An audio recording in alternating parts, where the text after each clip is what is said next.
All right, QB runs. Now, what's the number one thing we get out of QB runs? It ends up being a numbers advantage at the end of the day. So, what we're going to be able to get is an extra hat at the point of attack. So, taking a look at a picture like this, like weak side of, say, an 11 personnel or 20 personnel run, however you want to look at it, um, where, we've got a six-man box. We've got an O line and a tight end. If we hand the ball to that running back, then we're going to have six blockers for the six-man box. But that safety who's going to fit late is going to be the free player. And then, what we expect is we expect our running backs to be the kind of athletes that can handle those matchups. But we're going to end up with they've got a tackler for our runner. Whereas if we run the quarterback, let the running back become a blocker for him, now I get seven blockers versus a six-man box and the seventh man coming down the safety. And so now I've got a hat on a hat.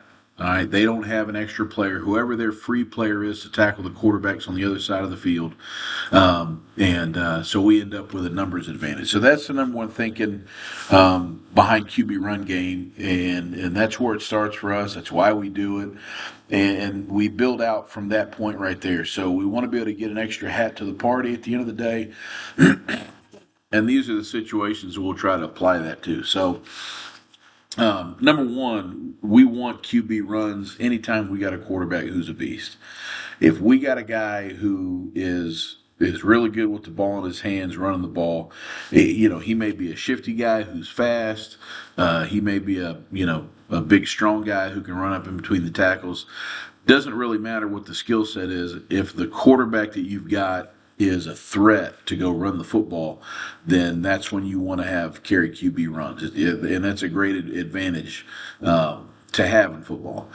And then anytime we're in situations where the defense is most likely to add a safety down to the box, or situations they're going to run man coverage, that's the other thinking. So, for us, we're thinking like, hey, we get down into the red zone. They've got less area to cover in the background. Those safeties can really cheat into the run game a whole lot more.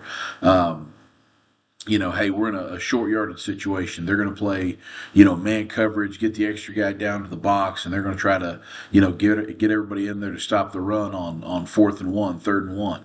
Those are times when QB run game can be really good for us. So we try to pay attention to those situations. Now, there is the opposite of that where we get situations where the second level defenders, like we're going to get the backers dropping out into pass coverage. Now we'll get into like quarterback draw game. And so we like to have that and use that on. We like to use it on third downs. But any time that we can establish a tendency or find a tendency where they're going to try to play pass and drop out, maybe they have a tendency to play soft on second and 10. Maybe that's a good time for us to go run quarterback draw. We'll find out when those tendencies are to go use that. So these are kind of the situations we look for with it. So it begins with us as, hey, we're looking at it in situations where they're going to have extra people down there, and I want to be able to get everybody blocked. So we did this particular season. We had a guy who was a good strong runner with the ball in his hands, and we could put a quarterback, kind of a wildcat guy, and it gave us an opportunity to go out there and decide, like, hey, we get down on the goal line, everybody at the point of attack should be blocked. The only free players are going to be on the backside where we decide that we want them to be. So, for example, right now we're going to go run counter. Okay, we're going to get center blocking back. We're going to get Deuce working here all the way to the backside backer. We're pulling and kicking that one. We're getting a hinge on that one. Tight end getting a hinge on this one. This one's going to get to be free, but that's not the point of attack. So that's the one that we're okay with. We're going to get the H pulling through for that, and we're going to get him leading through at the point of attack. We're going to get this one looping back over, and that would be the one for the tailback at the end of the day. So all you know, all points of attack are handled right there. We should just be able to walk into the end zone. Okay. And so this is what we want, situations where we can get him a crease and let a strong runner go pour up in there like that. So we like counter going weak down there in those goal line situations. We'll also try to go run pin pull at it right here. You can see us in pin pull. What we're actually going to get is we're going to get this. We're going to get him pinning on that one. Okay. We're going to get the first puller. First puller is going to be able to pull through for that, and the second puller is going to be able to come through for that one right there. We should have a tray block going all the way back to that one, and I've got the tailback leading us up through it. So we got extra hats all the way around, and that's what we want. That's what we're trying to get. Everybody blocked at the point of attack. Let the strongest guy with the football go run up in there. All right, we'll also do some of our duo package stuff. So what we're actually going to get is we're going to get a double team by the center and the play side guard. We're going to get a double team right there to the backside backer. We're going to get a double team by the play side tackle and tight end up to that backer. We're going to get him kicking out the end. We're going to get the tailback leading us up through. So we've got all hats covered. The free one is going to be that one over there on the backside.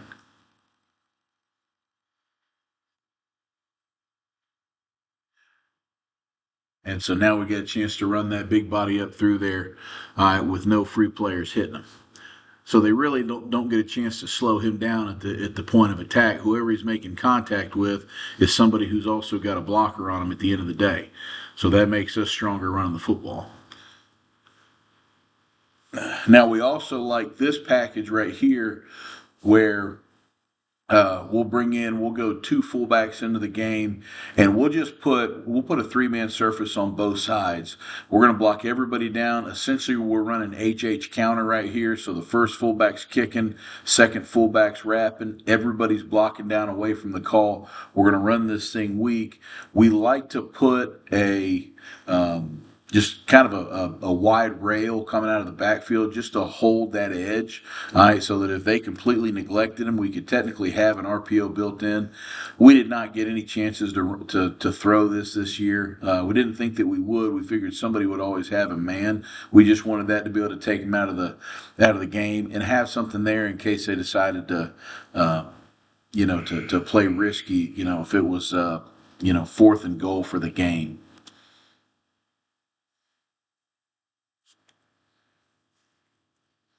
So here it is. Everybody's blocking down. First H is kicking. Second one's wrapping. We just go fit up into the hole. This was 1st and 10. We were in a playoff game right here. We had a good drive going on. We needed to be able to move the ball by running it. We had gotten to a point in the game where the defense was playing really just a lot of cover two and sitting back on us, not letting us throw the ball. They had a really good interior front and made it hard for us to go just run traditional run game at them.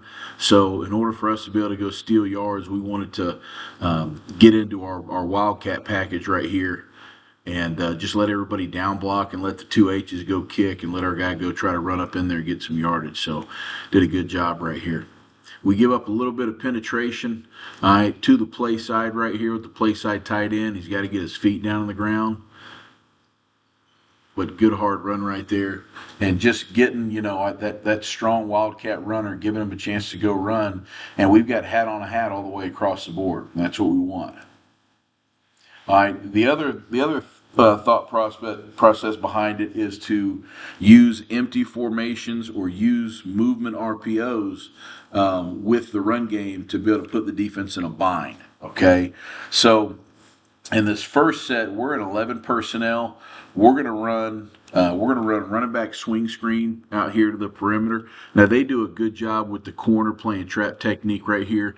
Typically, what we would have to do is make a trap call, and we would seal it there, and then he would come off, seal that one. We would just work a crack on it. They do a good job. We don't get that call communicated, but what we're doing is we're sending that motion out there and letting the quarterback read how they're playing the motion. Are they getting the extra person out over top of it? And in this case, they are. Okay, they're widening the outside back, or they're getting the safety down over top, and we're just going to go out here and go run counter at it. Okay, so we're kicking with the pulling guard right there, kicking the edge. We got the H getting up to the play side backer. We got hat on a hat, all right, and we can just go run up in there and we go +5 right here. Could easily turn into a +8 if our guard got the kick out handled. All right, so we like to use these motion RPOs where we can see how they react to motion to know where we need to go with the football. All right, same thing going right here. We're in 21 personnel right here. We're in a twin set with both tight ends down here to the bottom of the field. We're going to run that same swing screen up at the top and let the quarterback decide based on motion what he wants to do with it. We probably should have taken the ball out there on the swing screen. We had a little momentum going on with the drive, but regardless of all that, they're sitting back in too high. And so since they're sitting back in too high and we're in 21 personnel, we know the run game is going to be good at the end of the day right here. The H has got to do a better job handling that edge pressure right there. He's got to attack that and kick that out so we don't get delayed in it, but it's a good job by the quarterback getting that field, just running some pin pull action.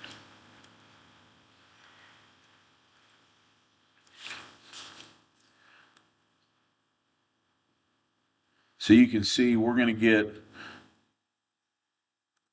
get pin right here. Same thing going right here. We're going to get a pin on this. Should be working all the way back. We're going to get him for the edge, and then I've got two pullers, one for the safety, one for the play side backer, depending on how it plays out.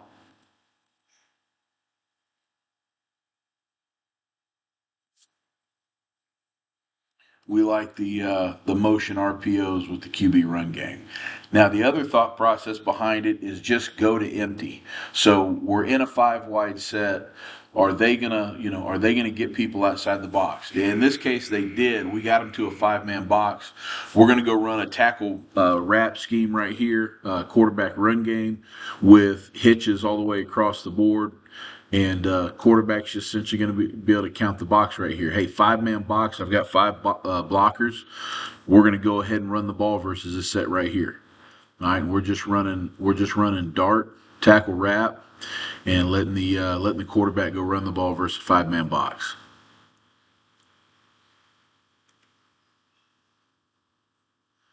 All right, they walk up the backer to the backside, no problem right there. We're all just kicking back on it. Good job by the tackle wrap and getting eyes back to the backside, knowing they're going to fold back. All right, now we'll do the same thing with like a 21 personnel set empty. So we've got 3 receivers in the game. I've got a tight end and a fullback in the game. Okay, we're going to run some gap scheme in the box, and all we're asking the quarterback to do is, hey, just look at that box. If they're playing, if they're playing 7 or less in that box, then we can go run the ball at it. Okay, they've got 3 over 3 over top the trips, so we're definitely not going to throw it out to the trips right here. We're going to go run the ball up inside, and you can see it from the back end. We got a 6-man box. Okay. We got a 6-man box right here. We're going to go ahead and run some power at it. So we're going to kick with the fullback on the play side defensive end right there. Get pulling up through there and go get an easy 8-yard gain. But we like this 21 personnel type empty set when we've got a quarterback that can run the ball because it really puts them in a bind. We're running either perimeter screens or hitches out there on the perimeter, and we're forcing those guys to say, hey, you either go 3 over 3 or we're going to get the ball out on the edge in the perimeter screen game, which we like. We're going to go counter weak with it right here. So same set, got 3 receivers out to the left. Okay, same box going on. We're dealing with a 6-man box. Okay, so we're going to run some counter. All right. Fullback needs to go up inside of the kick-out block by the guard, but we still get yardage on that. But we like this setup. We like having a 21 personnel box and having 3 receivers out there on the perimeter. All right, now we get into situations where we want to run quarterback draw. We'll go use that, and we'll have the tailback lead block for us. Now, you don't always have to do that. We've done this a couple ways. You can still work Your swing screens, get the ball out on the edge. You can have concepts going on out there. And as long as they get, people out over top of all your perimeter concepts, then you should have, a 5-man box you can go run quarterback draw against. We also like to do it with the tailback leading us. Okay. So in this set right here, we're actually going to run choice down here to the boundary side. We're going to let that player right there decide to run vertical, run a bender. They're giving us a cover 2 look, so we should get the bender. As soon as he clears that backer, we should get the bender coming in there. Quarterback's going to look at this. This one we know is going to be outside of the box because they're a 4-2-5 team. So we knew we were going to get a 4-2 box. It was just a matter of what they're going to do with the will. Quarterback's looking at it and saying, hey, if that will plays coverage, we're going to go run QB draw. Okay? If he doesn't play coverage, we should have a chance to get the bender in there. So there it is right there. He drops out. We get everybody upfield. Good job by our offensive line, selling it and forcing that run to get upfield.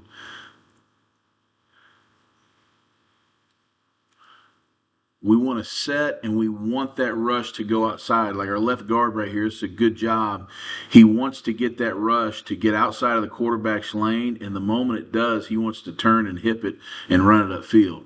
Our left tackle is sitting way too deep right here. He leaves a run back angle by the defensive end. We want that defensive end to be upfield to the outside of us. Our right tackle's doing a good job.